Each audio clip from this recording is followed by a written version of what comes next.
The kitchen smelled of burnt coffee and unspoken tension. I stood by the counter, watching steam rise from my mug while Victoria scrolled through her phone, her face illuminated by the pale blue glow. We'd been married for 8 years, and I'd learned to read her silences like some men read the stock market, with careful attention to the subtle shifts that preceded a crash. "Adrian and I cuddled today," she said without looking up, her tone casual, as if she'd just mentioned ordering lunch. "It was nothing. Just a stressful day at the office." The words hung in the air like smoke after a gunshot. I didn't move, didn't react. Years of working as a negotiator had taught me that the first response is rarely the right one. Instead, I took a slow sip of coffee, letting the bitter taste ground me in the moment. "Adrian," I repeated, keeping my voice neutral. "Your work husband."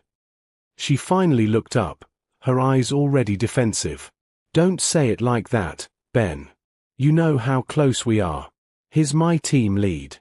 We spend 10 hours a day together on intense projects. Sometimes we need to decompress. By cuddling." "Yes."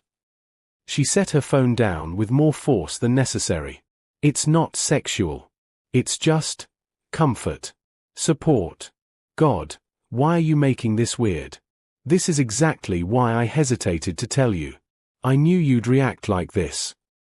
I noticed the manipulation immediately, the way she'd flipped the script, making my reaction the problem rather than her actions. It was a classic deflection, one I'd seen countless times in my professional life. People who knew they'd crossed a line often attacked the boundary itself rather than acknowledge their transgression. "How am I reacting?" I asked calmly. The question seemed to catch her off guard. She'd prepared for anger, for accusations, for the emotional fireworks that would justify her defensive posture. My calm was quicksand beneath her feet. "You're being judgmental," she tried, making me feel guilty for having a close friendship with a colleague. "Adrian understands the pressure I'm under in ways you can't. He's there, in the trenches with me." I nodded slowly, processing. "Tell me about these cuddling sessions. Where do they happen?" "In his office, usually. Or sometimes in the conference room after everyone leaves." She crossed her arms. "We just sit on the couch and talk. Sometimes I lean against him, or he puts his arm around me. It's innocent. Ben, why can't you trust me?" Another deflection, questioning my trust rather than examining her judgment. I set down my coffee cup with deliberate care. "I do trust you, Victoria. I trust that you're telling me your truth. But trust isn't the issue here. Respect is." Her face flushed. "What's that supposed to mean?" "It means that somewhere along the way, you prioritized another man's comfort over your husband's feelings. You created an intimate physical relationship with someone else and convinced yourself it was innocent because you decided the rules." "It is innocent." Her voice rose. "Nothing sexual happens. We don't kiss, we don't." "You're cuddling another man," I interrupted quietly. "Regularly. In private. And you didn't think to mention it until now. Why?" She opened her mouth, then closed it. I could see the wheels turning, searching for an answer that would make this acceptable. "Because I knew you'd overreact," she finally said. "You've always been a little insecure about my relationship with Adrian." The accusation stung because it was designed to. But I recognized it for what it was, a last-ditch effort to make me the villain in a story where she'd already cast herself as the misunderstood protagonist. I picked up my coffee and walked toward the bedroom, leaving her standing in the kitchen with her justifications. "Where are you going?" she called after me. "To think," I said. "About what respect looks like in a marriage." The next morning, I called my brother David. At 6 a.m., his voice was thick with sleep, but he sharpened quickly when I explained the situation. "Jesus, Ben, what are you going to do?" "I don't know yet. But I know what I'm not going to do. I'm not going to compete for my wife's attention with her work husband." "You're leaving her." "Maybe. Maybe not. But I'm done being the understanding spouse while she explores emotional intimacy with another man and gaslights me about it." After we hung up, I spent an hour researching lawyers, financial advisors, and apartment rentals. Not because I'd made a decision, but because I needed to understand my options. Knowledge was power, and I'd spent too long operating from a position of assumed security. Victoria emerged from the bedroom around 8, her eyes red-rimmed. "Did you sleep at all?" "Some." I was already dressed, my laptop open to a spreadsheet I'd created overnight. "We need to talk." She sat across from me, hands wrapped around a mug of tea. "I'm sorry I called you insecure. That wasn't fair." "No, it wasn't. But I'm not interested in apologies right now. I'm interested in clarity."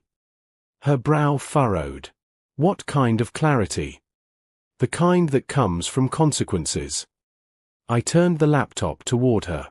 "I've divided our shared accounts. Your income goes to your account, mine to mine. We'll split household expenses 50-50. I've also drafted a temporary separation agreement." The color drained from her face. "You're leaving me? Over a friendship?" "I'm creating distance," I corrected. "Because right now, I don't trust your judgment about appropriate boundaries. And I refuse to pretend that's okay while you figure out what you actually want." "This is insane." She stood abruptly, tea sloshing over the rim of her mug. "You're punishing me for being honest with you." "No, Victoria. I'm responding to your honesty with my own. You told me you're cuddling another man regularly. I'm telling you I won't be in a marriage where that's acceptable. These are simply the natural consequences of incompatible boundaries." "Incompatible boundaries," she repeated mockingly. "God, you sound like a therapist." "I sound like someone who respects himself enough not to compete for his wife's emotional attention." That landed. I could see it in the way her shoulders dropped, the fight temporarily leaving her body. She sat back down slowly. "I don't want to lose you," she whispered. "Then you have a choice to make. Because right now, you're trying to have both, the stability and security of a marriage with me, and the excitement and emotional intimacy of whatever this thing with Adrian is." "It's not excitement," she protested. "It's just friendship. Friends don't cuddle regularly in private offices. Partners do. And you chose to make him your partner in the ways that matter most: emotional support, physical comfort, intimate conversation. You relegated me to, what? The person who pays half the mortgage." Her eyes filled with tears, but I felt nothing. The numbness had settled in during the sleepless night, a protective barrier against the pain that threatened to consume me. "I'll move out this weekend," I said. "I've already found a short-term rental. We can reassess in 3 months." 3 months. Her voice cracked. "Ben, please. Can't we just talk about this?" "We are talking about it. And what I'm hearing is that you want me to be okay with something I'm fundamentally not okay with.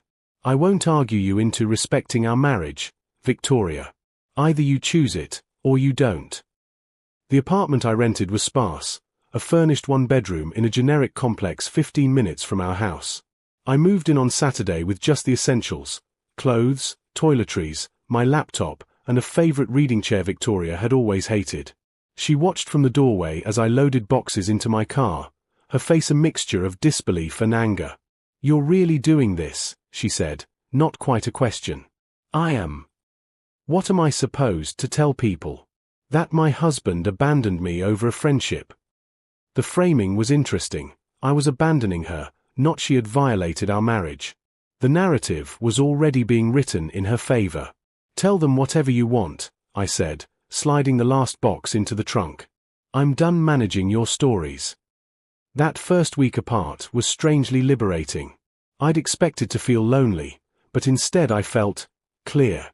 Without the constant negotiation of Victoria's moods and justifications, my mind quieted. I worked, I read, I called old friends I'd neglected.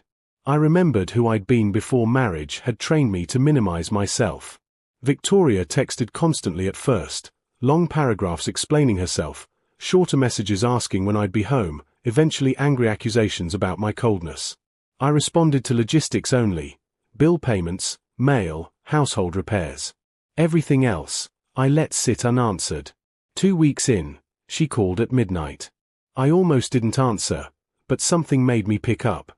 "He dumped me," she said without preamble, her voice thick with tears. Who did? Adrian.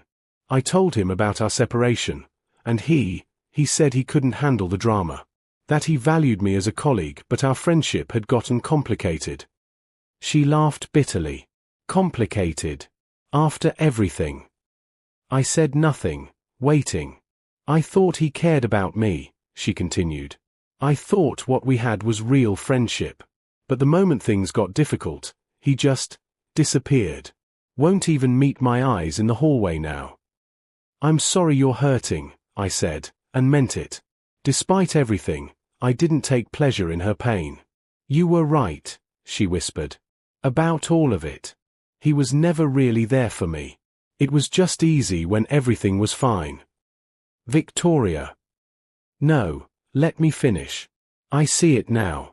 I was so caught up in the excitement of being understood, of having someone appreciate me at work, that I convinced myself it was innocent. But it wasn't. I was emotionally cheating on you, and I told myself it didn't count because we weren't having sex. The admission hung between us. Part of me wanted to comfort her, to fall back into the familiar role of supportive husband. But I'd spent 2 weeks building new patterns, and I wasn't ready to abandon them. I appreciate you saying that, I told her. But recognition isn't the same as change. I know that. But please, Ben, come home. Let's work on this together. It's been 2 weeks. 2 weeks of hell, she shot back. 2 weeks of realizing what I threw away for someone who couldn't even be bothered to check if I was okay after our fight. And that's the problem, I said gently. You're coming back to me because Adrian left. Not because you chose our marriage. Not because you realized the value of what we had. But because your backup plan fell through. She was crying openly now. That's not fair. Maybe not. But it's true. Month 2 of our separation marked the beginning of Victoria's campaign to win me back. She started with grand gestures, showing up at my apartment with my favorite takeout, leaving handwritten notes on my car windshield, sending flowers to my office. When those didn't work, she shifted to practical demonstrations, fixing things around our house I'd always complained about, organizing our finances more transparently, even starting therapy. Dr. Mitchell says I have anxious attachment, she announced during one of our weekly check-in calls. That I seek validation from others because I don't feel secure in myself. That's good that you're learning about yourself, I said non-committally. She also said you have avoidant tendencies. That you withdraw instead of fighting. I smiled despite myself. She's not wrong. But there's a difference between avoiding conflict and refusing to engage with disrespect. Is that what you think I did? Disrespected you? Victoria, you cuddled another man regularly and called me insecure for having feelings about it. Yes, that's disrespect. Silence on the line. Then, I want to fix this. Tell me how. I can't tell you how to value our marriage. That's something you have to decide for yourself. What she didn't know, what I hadn't told her, was that I'd started therapy too. Not couples counseling, but individual sessions with a psychologist named Dr. Raymond who specialized in relationship trauma. He'd helped me understand that what Victoria had done wasn't just about Adrian. It was about a pattern of boundary violations I'd accepted for years, each one small enough to ignore, but collectively devastating. You've been the understanding one, Dr. Raymond said during one session. The one who bends, who compromises, who sees her side. What happens if you stop? She gets angry, tells me I'm being difficult. And then I usually back down, because it's easier than the fight. He nodded. So she's learned that your boundaries are negotiable. That if she pushes hard enough, you'll fold. The separation is the first time you haven't folded, isn't it? It was. The 3-month mark arrived on a Tuesday. I'd agreed to meet Victoria for dinner to discuss next steps. She chose an upscale Italian place we'd gone to for our 5th anniversary, another calculated choice designed to remind me of better times. She looked good. She'd cut her hair, lost a few pounds, bought a new dress. The effort was obvious and, I had to admit, touching. Thank you for coming, she said as I sat down. Of course. Dinner was awkward at first, both of us dancing around the real conversation. But over wine and pasta, she opened up in ways she hadn't in years. She talked about the pressure at work, the insecurity she felt in our marriage, the way Adrian's attention had filled a void she didn't know how to articulate. I was wrong, she said finally. About everything. About Adrian, about calling you insecure, about not seeing how my actions affected you. I was selfish and stupid, and I almost destroyed the best thing in my life. Almost. I asked quietly. Her eyes met mine. I'm hoping it's not too late. I'm hoping that 3 months of work, real work on myself, shows you that I'm serious about changing. What have you changed? I've set strict boundaries at work. Adrian and I only communicate about projects, never alone. I've been transparent about my schedule. I've read 3 books on emotional affairs and how to recover from them.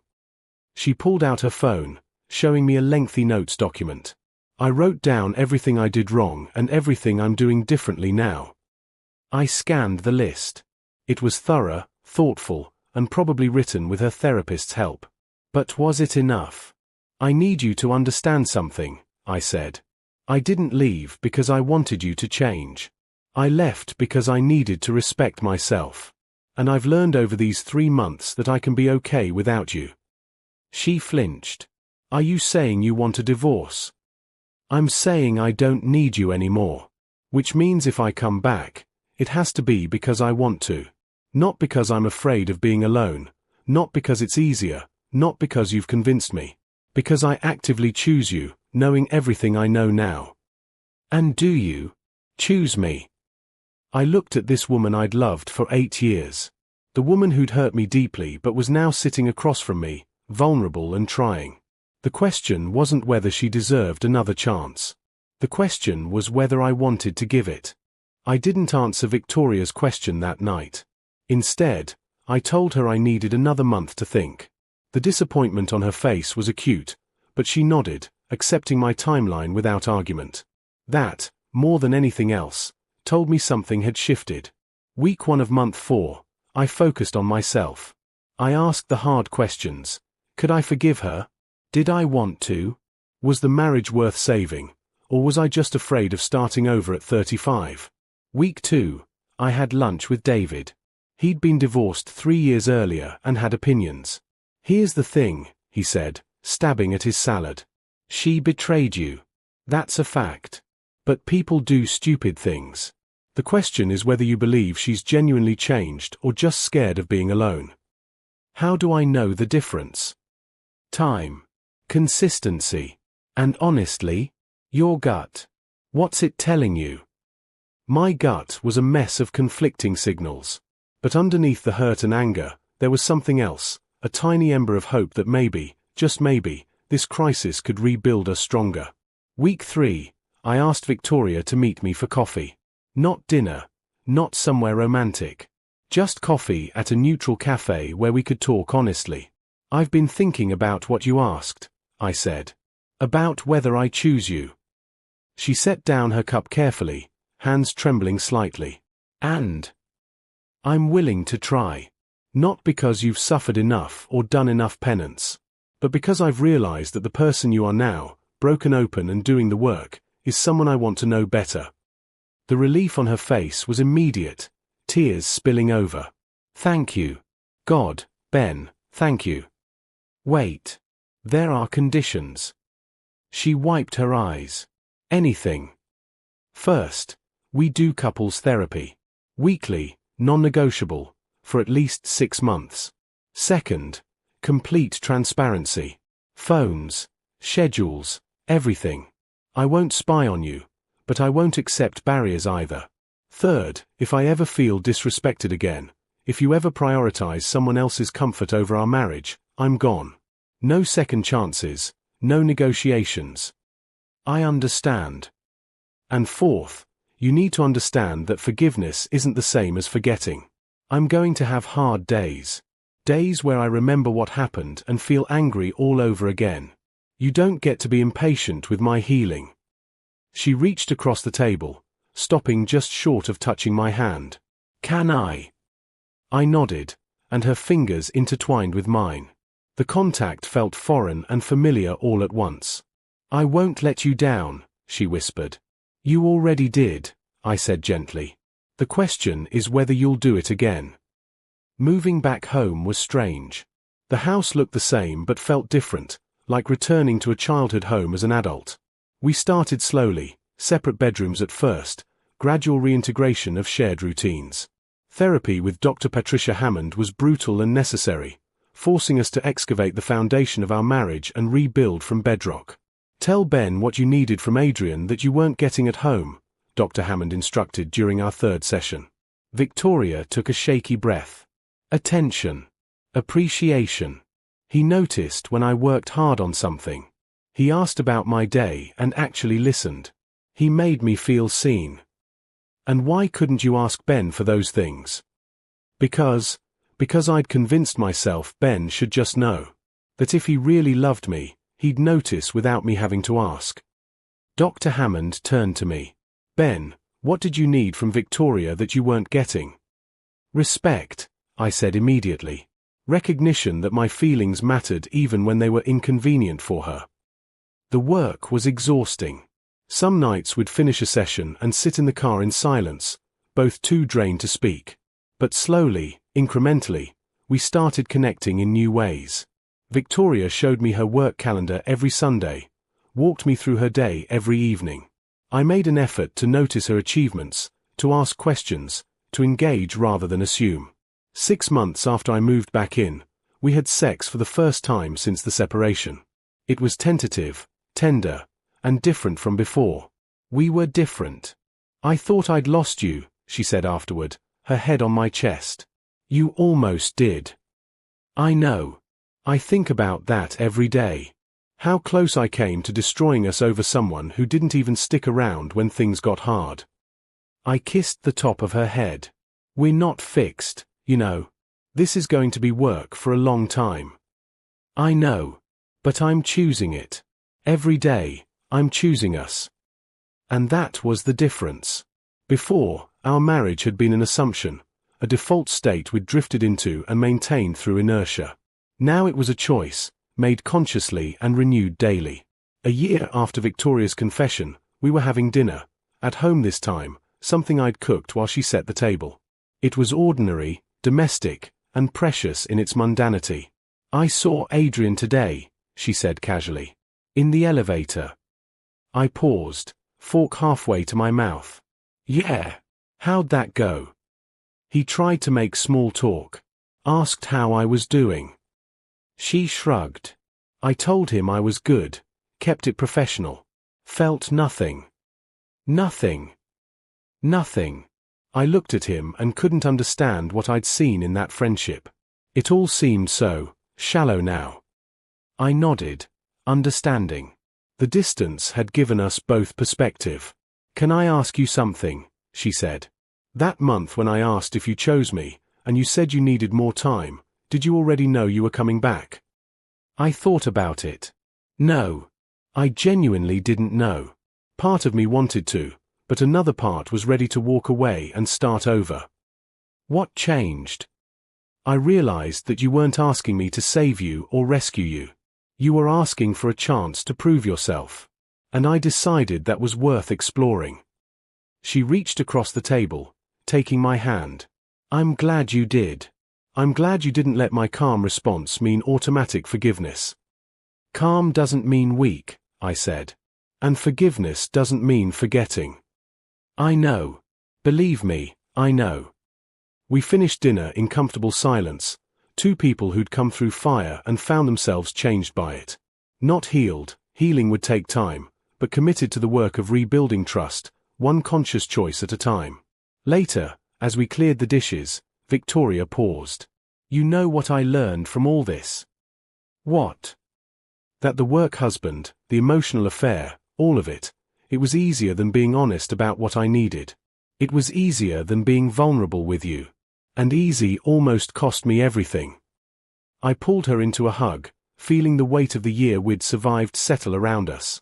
We're going to be okay, I said. Not a promise. Not a guarantee. Just a statement of intent. Yeah, she agreed. We are. And in that moment, surrounded by dirty dishes and the ordinary chaos of shared life, I believed it. Not because the past had been erased, but because we'd both chosen to build something new from its ruins. Calm had created the space for consequences, and consequences had created the possibility of change. The rest would be up to us.